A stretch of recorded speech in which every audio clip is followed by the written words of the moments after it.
Elles ont récemment fait leur apparition à Kigali.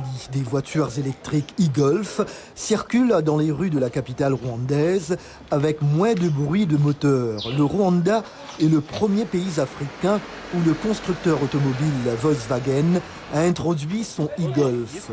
Nadège Gadjou est responsable des ventes et du marketing chez Volkswagen Rwanda. Being the first African country with the electric Golf, être le premier pays africain avec la Golf électrique est une fierté, non seulement pour notre équipe, mais aussi pour le pays. Nous voulons être en avance sur les tendances, nous voulons protéger notre environnement, nous voulons améliorer la vie des gens. Make the lives better for the people. La compagnie allemande a également choisi le Rwanda pour tester son application mobile de l'autopartage Move, des véhicules électriques à réserver par téléphone portable. Elle compte environ 27 000 utilisateurs qui ont effectué plus de 70 000 trajets à la fin de l'année dernière. William Nyagakiza est l'un des clients. La e-Golf est une voiture qui est très silencieuse. Lorsque vous êtes dans la voiture, vous n'entendez aucun bruit qui vous dérange tout au long de votre trajet.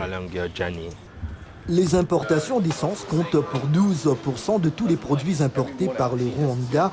C'est donc le plus gros produit d'importation. Une dépendance que le gouvernement entend réduire.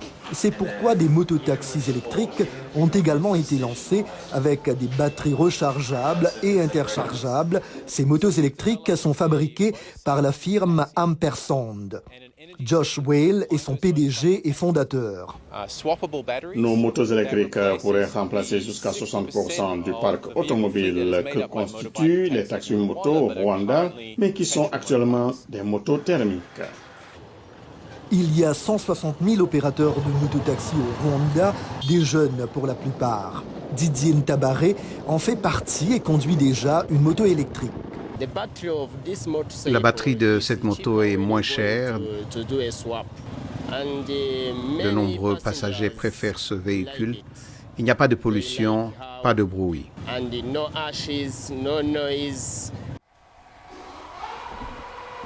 Et si la moto n'est pas pour vous, pourquoi pas un vélo électrique?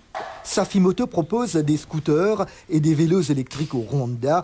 Son directeur marketing, Umuhoza, est là, Pamela.